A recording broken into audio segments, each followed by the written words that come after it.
오늘 본문 말씀 사사기 3장 1절에서 30절 말씀을 가지고 사사들의 등장, 왜 하나님은 사사들을 사용하시는가 라는 제목으로 잠시 전해드리도록 하겠습니다. 오늘 본문에서 이스라엘 백성들은 가나안 전쟁을 수행했습니다. 부모 세대가 경험했던 가나안 전쟁은 하나님과 연약한 이스라엘 백성들이 강성한 가나안 족속들을 물리치고 승리하는 경험들이었습니다. 그러나 어느 순간에 여호수아의 정복 전쟁은 멈추었습니다.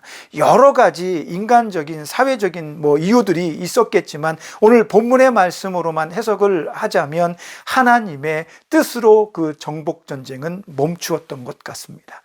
하나님께서는 왜 여호수아와 막강한 이스라엘 민족들의 그 순종을 잠시 멈추고 그 전쟁을 하나님을 전혀 알지 못하는 다음 세대에게 넘겨주었을까? 본문의 말씀에서는 그 전쟁을 경험하지 못함으로 하나님을 온전하게 경험하지 못한 다음 세대들을 위한 하나님의 배려였다라고 이야기를 하고 있습니다. 다시 말하면 이 가나안 전쟁은 다음 세대에게 남겨진 신앙의 테스트, 시험이었다라는 결론입니다. 그 시험을 위해서 하나님은 이스라엘 백성들을 괴롭히는 잔적들을 거기에 그대로 두었습니다. 그리고 하나님께서는 말씀하십니다. 여호수아 24장에서 여호수아가 강력하게 이스라엘 백성들에게 마지막 고별사를 통해서 너희는 어떤 일이 있어도 하나님과 동행하고 어떤 일이 있어도 하나님과 함께하는 것을 잊지 말아라라고 강력하게 권고합니다. 또한 이스라엘 백성들은 여호수아 앞에서 다짐하죠. 우리가 그렇게 살겠습니다. 그러나 그런 다짐은 그리 오래가지 못했습니다. 하나님을 경험했던 기성세대들과 하나님을 경험하지 않았던 다음 세대들이 함께 살아가면서 그들의 강력한 하나님에 대한 의지와 그 믿음들은 점차 옅어지고 희석되어지기 시작한 것 같았습니다. 부모 세대를 이해하지 못하는 다음 세대들의 문화, 생각, 이 사람들의 어떤 환경들이 부모가 말하고 가르치는 모든 것들을 그대로 흡수하지 못하는 현상들이 발생했다는 겁니다. 그러므로 하나님께서는 남겨진 가나안 전쟁을 다음 세대들과 함께 하면서 그들에게 하나님이 어떤 분이신지를 알려주고자 하셨지만 전혀 다른 결과를 가져오게 됩니다. 그 땅에 살고 있었던 다음 세대들은 그 땅에 함께 사는 가나안 족속들과 화평하게 살았습니다. 왜? 인간은 평등하니까. 이미 우리와 함께 오래 살았으니까. 그들도 존중받아야 하고 그들의 문화가 있으니까. 그들이 가지고 있는 것은 하나님께서 보시기에 악이고 죄임에도 불구하고 함께 살다 보니까 그것이 마치 죄처럼 나를 죽이는 악한 죄로 인식하는 것에 대해서 그 기준이 모호해지는 현상이 나타났다는 거죠. 그들도 괜찮아 보였습니다. 마치 그들은 이 정착하며 살아가는 이 농경 문화 속에서 좀 세련된 것 같은 느낌도 들었습니다. 그들이 말하는 이방 신전에서 절하고 하는 행동들이 그럴듯해 보이게 되는 거죠. 자신들도 모르게 서서히 그들의 환경과 이방 문화들에 대해서 고개를 끄덕이고 이해하는 것처럼 보였습니다. 어찌 보면 오늘날도 비슷할 것 같습니다. 여러분들이 TV를 틀고 음악을 들으며 어떤 드라마를 보고 게임을 하면서 그런 것들 안에서 성경이 무시되어지고 하나님을 묘사하는 그런 모든 장면들 속에서 마치 하나님을 모독하는 것 같은 장면들이 굉장히 많이 연출이 됩니다. 우리는 그런 것들을 보면서 분노하고 있습니까? 아니면 그럴듯하네, 재미있는데? 이렇게 생각하십니까? 우리가 오늘날 경험하고 있는 수많은 문화적인 또 사회적인 그리고 교육들을 통해서 우리는 다양성을 존중하고 나와 다른 것에 대한 것들에 대해서 인정하는 분위기가 옳다라고 가르침을 받습니다. 틀리지 않습니다. 지금은 과거와 다르게 반목하는 시대가 아닙니다. 나와 다른 종교관 때문에 사람을 죽일 일이 없어졌습니다. 하지만 그렇다고 해서 나와 다른 종교관, 이방인들이 섬기는 그 신들조차도 우리 안에서 인정해야 되는 것은 아니라는 거죠. 그러나 우리는 모호해졌습니다. 아닌 걸 알면서도 그것에 대해서 나 스스로도 경계를 허물기 시작합니다. 요즘 미국의 최대 화두가 무엇입니까? 물론 먹고 사는 것, 경제적인 것, 뭐 코로나 이런 것들도 있겠지만 많은 사람들이 지금 이 두 가지 갈래로 나뉘어서 대립하고 있는데 그 원인이 진보와 보수라는 색깔들로 나타납니다. 보수는 낙태, 동성애, 인종차별 뭐 이런 것들로 자기들의 세를 결집합니다. 또 반대편에서는 그렇게 하는 사람들이 미개하다고 말합니다. 교육을 받지 않아서 서로 자기 것이 옳다고 극하게 대립하는 현상들이 나타납니다. 우리는 하나님의 백성입니다. 적어도 성경에서 무엇을 금하고 무엇이 옳지 않다라고 말하는지를 이해하고 있는 사람들입니다. 그럼 그런 이해들이 우리 안에서는 확고한 종교적 신념으로 자리하는 것이 맞습니다.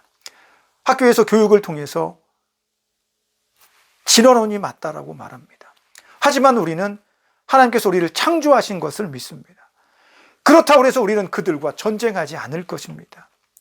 다만 우리 자녀들이 그런 배움들을 통해 얻었던 지식들이 그들의 가치관과 사고를 만들어내는 것을 경계해야 할 필요는 있습니다. 학교에서 그렇게 배우지만 하나님께서 이 세상을 창조하신 것에 대해서 우리 후손들과 자녀들에게 끊임없이 가르쳐야 합니다. 만약에 그렇게 되지 못하면 오늘 본문에서 나오는 것처럼 자녀들이 이방의 딸들을 데리고 와서 혼인하겠다고 말하면 지참금 가지고 오면 좋아, 괜찮은걸? 이렇게 우리는 인정하고 받아들이는 문화 속으로 나도 모르게 흘러갈지 모른다는 것입니다. 사랑해야 되니까, 품어 안아야 되니까. 넓은 의미에서 그리스도인의 하나님의 사랑은, 기독교의 사랑은 모든 것을 다 포용합니다. 하지만 그 포용이 용납은 아니라는 겁니다. 죄인데 괜찮아 라고 말하지 않습니다. 그것은 옳지 않습니다. 돌이키십시오라고 권고해야 되는 것입니다.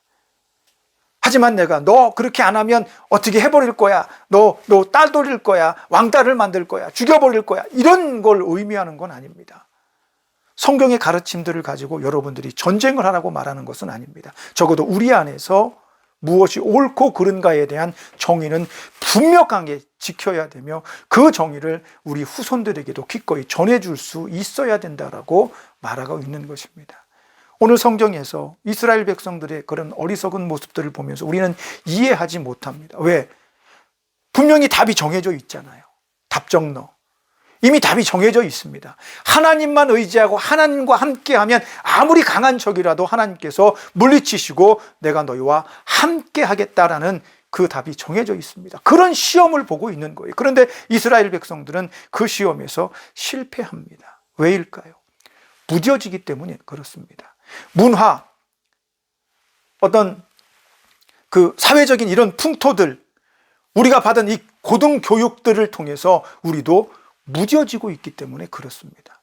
사람들이 하나님을 모독해도 우리는 잠잠합니다.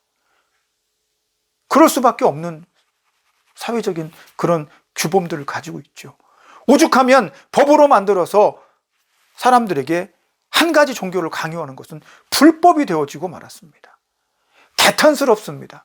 그런데 우리는 그걸 받아들입니다. 그러면서 내가 복음을 전하지 않는 것이 저 법 때문이야 라고 말하는 은근한 나태함이 거기 숨겨져 있다는 겁니다. 세상은 그런 법을 만들 것입니다. 추구할 것입니다. 하지만 우리는 그 법에 억눌려서 아무 소리도 내지 않는다면 결국은 하나님을 점점점 잃어가는 사람들이 되고 말 것이라는 겁니다. 오늘 이스라엘 백성들을 구원하시기 위해서 하나님은 사사들을 사용하십니다. 왜 사사들이 등장할까? 이스라엘 백성들이 하나님을 잃어버리고 하나님과 동행하지 못함으로 인해서 그들의 적들이 더 강성해지기 때문에 그렇습니다. 왜 하나님은 처음부터 이런 환경을 만드셨지? 그냥 속 시원하게 여호수아가 한 방에 그냥 다 정복 전쟁 마치게 하고, 그리고 그 자녀들이 그냥 평화롭게 하나님을 섬기면서 살아갈 수 있도록, 애초부터 그 땅에 가나안 족속들이 거기 함께 살지 않았다면 그들이 물들 필요가 없지 않았겠습니까? 왜 하나님은 이런 걸 선택을 하셨을까? 그러나 중요한 진리 한 가지가 있습니다. 하나님께서는 태초에 천지를 창조하시고 그 창조한 모든 좋은 것 가운데 인간을 거기에 만들어 두셨습니다. 그리고 모든 것을 그에게 맡기셨습니다. 그리고 인간이 참 인간이 될 수 있었던 가장 중요한 원리는 바로 그 인간에게 자유의 의지를 주셨기 때문에 그렇습니다. 그래서 인간들은 자발적으로 하나님을 선택하고 자발적으로 하나님을 따를 수 있는 기회를 얻었습니다. 그래서 완벽한 인간이 된 것입니다. 하나님은 이스라엘 백성들이 스스로 하나님을 따르기를 원했습니다. 나는 너를 사랑해. 이건 불변합니다. 하나님이 우리를 사랑하시는 건 절대로 변하지 않습니다. 그러나 인간은 하나님, 내가 하나님을 사랑합니다 라고 고백하는 그 고백이 늘상 흔들립니다. 연약하기 때문에. 그래서 하나님은 그 순간 어제 하나님 나 사랑했는데요 아니라 지금 내가 하나님을 사랑합니다. 내가 지금 하나님을 따릅니다. 이걸 하나님께서 우리에게 원하고 계신 것입니다. 그래서 이스라엘 백성들 주변에는 그들을 괴롭히는 신앙을 회방하는 요소들이 존재합니다. 그것은 이스라엘 백성들이 하나님을 열심히 섬기지 못하게 만들게 하기 위해서 하나님이 놓아두신 것이 아니라 오히려 더 하나님을 적극적으로 의지하고 살아가게 하기 위해서 거기 두셨다는 겁니다. 그런데 하나님의 백성들은 그걸 깨닫지 못합니다. 사회적으로, 문화적으로, 경제적으로 풍요하고 우리가 배우는 고등교육이 더 발전하고 더 나은 것 같아서 우리는 그것들을 받아들이지만 그런 것들 때문에 우리의 굳건한 신앙이 흔들리고 무너지고 우리의 뿌리가 단단하지 못한 결과를 가져오게 되는 거죠. 그래서 하나님은 그들과 함께하는 백성들, 이방인들이 그들을 더 억압하고 괴롭게 만듭니다. 거긴 이유가 있습니다. 왜 그러실까? 굳이 사사들을 통해서 하나님께서 이스라엘 백성들을 구원하시는 이유, 괴롭게 안 하시면 되는데, 그 이유는 그들이 괴롭게 할 때마다 이스라엘 백성들은 신음합니다. 오늘 본문에서는 부르짖는다라고 이야기를 하죠. 그들이 하나님께 부르짖었는지 신앙이 어디 갔을까? 완전히 없어지진 않았습니다. 분명히 많이 퇴색되어지고 많이 그들이 세상과 타협하며 살아갔지만 그들 안에는 어쩌면 제가 표현하는 것, 원시적인 믿음, 하나님에 대한 막연한 그런 추억들과 기억들이 그들로 하여금 하나님, 우리를 버리신 겁니까? 물론 이스라엘 백성들 가운데 남겨진 자들은 언제나 존재했습니다. 그들이 부르짖었는지 하나님은 그들의 그 부르짖음에 즉각적으로 황송하지만, 아니, 불손하지만 득달같이 달려들어라는 표현을 제가 종종 씁니다. 하나님께서는 마치 기다렸다는 듯이 그들이 부르짖고 울부짖을 때 기다렸다는 듯이 득달같이 달려들어서 사사를 세우십니다. 그 사사를 통해서 이스라엘 백성들을 구원해 내십니다. 이유가 뭘까요? 너희가 그토록 죄에 빠져서 나를 떠나 있었지만 나와 너의 약속은 변함이 없다는 걸 보여주는 것입니다. 너희가 원하기만 하면, 너희가 나를 부르기만 하면 나는 언제나 너희를 도울 것이다 라는 하나님의 마음이 거기 들어가 있는 거예요. 그래서 하나님께서는 특별같이 일어나십니다. 사사를 세우시고 그 사사를 통해서 이들을 괴롭히는 왕들을 제압하십니다. 그게 하나님 마음이고 그게 하나님 계획입니다. 만약에 이 사사들을 통해서 이스라엘 백성들이 단결하고, 야, 이거구나, 우리가 하나님을 이렇게 섬겨야 되는구나, 우리 문화적으로 우리가 배운 대로 우리가 모든 것을 평등하게 보고 모든 것을 끌어안는다 할지라도 거기엔 진리가 있구나, 하나님만 섬기고 하나님만 의지하고 절대로 하나님을 떠나서는 안 되는 것이구나 라고 하는 그 깨달음과 함께 그들이 사사를 중심으로 다시 하나님을 바라보고 하나님을 쫓았더라면 그 땅의 모든 남은 대적들까지 다 진멸할 수 있었을 것입니다. 하나님이 원한 건 바로 그런 것들입니다. 행복했습니다. 그들의 압제 속에서 울분을 토하고 눈물을 흘렸는데 하나님이 쓰시는 종들이 일어나서 달라진 거 없잖아요. 어제 내가 나거든, 오늘이 나거든. 그런데 어제 연약했던 내가 오늘 저 강성한 대적들을 여호와의 이름으로 물리치는 겁니다. 이런 것들을 본 이스라엘 백성들이 뭘 깨달아야 할까요? 아, 하나님과 함께 해야 되겠구나. 내 자손들에게, 야, 너 봤지? 너 들었어? 우리가 경험한 거야. 너희는 절대로 하나님을 떠나서는 안 돼. 우리 함께 기도하자. 우리 예배하자. 하나님께 나아가자. 그거 잘못됐네. 그거 버려. 벗어나려고 노력해.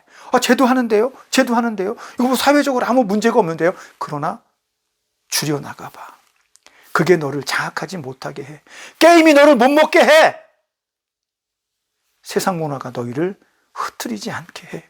라고 가르치고 또 이끈다면 우리는 그걸 바라보면서 그래, 재밌겠네. 하지만 나는 바르게 가야지. 막 나가서 너 이거 안 돼. 너 이렇게 하지 마. 이렇게 하라는 얘기가 아니고, 물론 할 수 있으면 좋지만 나를, 내 자녀들을, 내 후손들을 바르게 교육한다면 그 자녀들이 또 다른 사람에게 도전이 되고 모범이 된다면 사회적으로 뭔가 달라지는 상황을 만들어낼 수 있겠죠. 부모가 모범을 보이지 않는데 자녀가 제대로 산다. 이건 굉장히 큰 은혜입니다. 엄청난 복입니다. 그래서 신앙은 부모가 바르게 자녀에게 전수하는 게 필요합니다. 전수하는 건 자기가 살아있는 동안 부모와 함께, 자녀와 함께 하나님을 예배하고 하나님을 찾으며 늘 신앙적인 모습으로 모범을 보일 때 자녀가 그걸 본받게 되고 물려받게 된다는 거죠. 오늘 이스라엘 백성들은 첫 번째 사사 온니엘을 통해 그런 하나님의 모습을 다시 발견합니다. 우리가 흔히 보는 영화의 엔딩 장면이 있죠. 저는 해피엔딩을 굉장히 좋아합니다. 사사가 일어나서 압제받는 이스라엘 백성들을 구원하고 영원토록 하나님과 함께 아름답고 행복하게 살았더라. 이런 엔딩이 나오면 얼마나 좋습니까? 그러나 그렇지 못했습니다. 단서가 붙습니다. 첫 번째 사사가 살아있는 40년 동안 그들은 행복했습니다. 40년이 짧은 시간이 아닙니다. 40년이면 부모 세대와 자녀 세대가 한 시대를 함께 살고 교체되는 시기입니다. 굉장히 긴 시간이에요. 근데 그 긴 시간 동안만, 그 40년 동안만 하나님과 동행했고 그 뒤에는 또다시 그 다음 세대가 하나님을 잃어버리는 결과를 가져오게 됩니다. 왜 그럴까? 바르게 신앙이 전수되지 못한 거예요. 그럼 또 전쟁이 필요합니까? 또 전쟁이 있어야지만이 그들이 하나님을 경험해서 그들이 하나님을 떠나지 않습니까? 왜 이런 구조를 자꾸 만들죠? 그렇지 않습니다. 하나님이 원한 건 그게 아닙니다. 그냥 이 첫 번째 사사로 끝내고 싶은 게 하나님 마음입니다. 사실은 그게 하나님 마음이에요. 그런데 사람들은 그렇게 하지 못하는 거죠. 자꾸 잃어버립니다. 왜? 내가 경험하지 못했으니까? 부모가 모범을 보이지 못했으니까? 그래서 또 다른 사사가 와야 될 필요성이 느껴지는 거죠. 하나님이 원한 건 그거 아닐 거라고 봅니다. 하나님께서 사사들을 자꾸만 보내시는 건, 야, 이번이 마지막이었으면 좋겠어. 너희가 좀 제대로 좀 배웠으면 좋겠어. 너희가 제대로 신앙을 물려줬으면 좋겠어. 이게 하나님 마음 아니겠느냐는 거죠. 수천 년 동안 계속 사사가 나와야 됩니까? 또 다른 사사가 나오고 또 다른 사사가 나와서 잃어버리면 알려주고 잃어버리면 알려주고, 그 잃어버린 시간 동안에는 그 시간 동안에 살았던 그 다음 세대들, 그 후손들은 그냥 하나님도 경험하지 못하고 죽어 나자빠져야 됩니다. 이게 하나님께서 원하시는 거 아니라는 겁니다. 사사를 보내시는 건 깨닫고 돌아오라고 말씀하시는 하나님의 강력한 권고라는 거죠. 오늘 이후에 하나님은 또 다른 사사들을 보내십니다. 지난번 왼손잡이 사사 에훗, 오늘 본문이 사실은 에훗의 이야기로 더 많은 비중을 차지하는데 이 부분은 언젠가 제가 다시 이야기하겠습니다. 하지만 중요한 것은 에훗은 왼손을 불구자로 태어난 사람입니다. 부족한 사람입니다. 그리고 에훗이 오늘 본문에서 보여준 그 악을 대하는 모습은 굉장히 낯섭니다.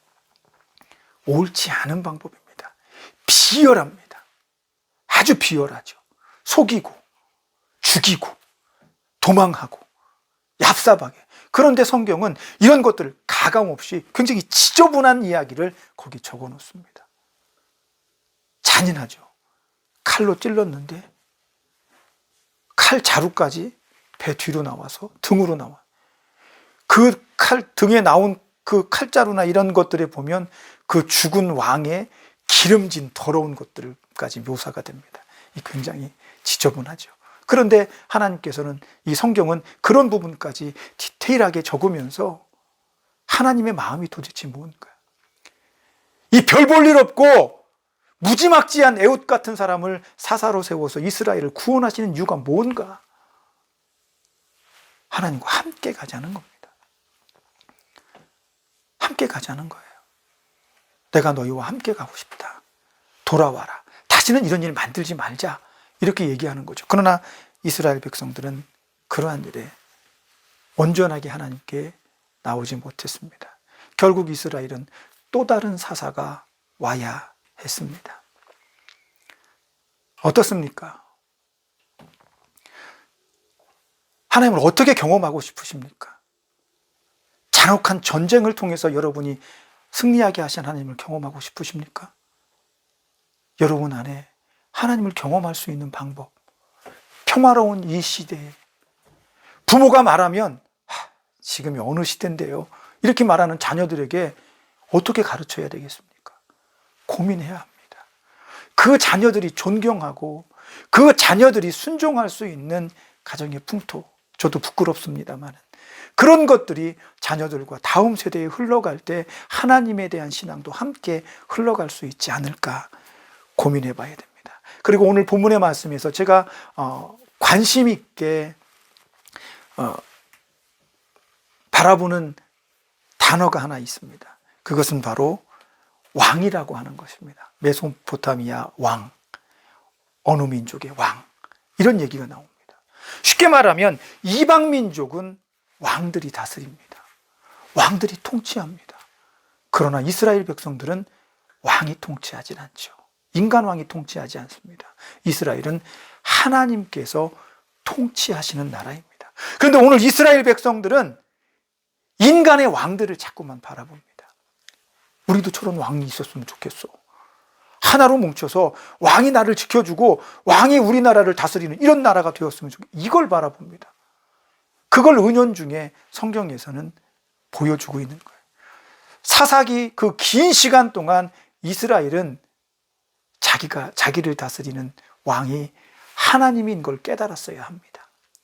하나님, 왕, 이 신앙을 자기들이 가지고 가야 되는데 이스라엘 백성들은 인간 왕을 원합니다. 결국 사사기 마지막에 그들이 원하는 것은 인간 왕이었습니다. 하나님이 원하시는 건 한 민족을 다스리는 것이 왕이 아니다라는 겁니다. 그 왕들을 누가 제거합니까? 하나님께서 제거합니다. 적어도 이스라엘은 인간 왕이 아니라 하나님께서 왕으로서 그들을 다스리고 통치하신다는 개념이 거기에 묻어나게 만들기를 하나님께서 원하신 거예요.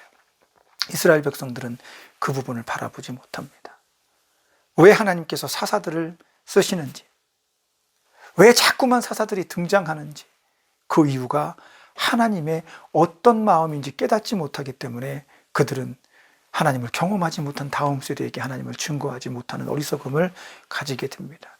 여러분도 마찬가지입니다. 우리도 이 땅에 살아가면서 내가 경험한 하나님을 내 다음 세대에게 증거하기 위해서는 내가 하나님을 경험해야지요.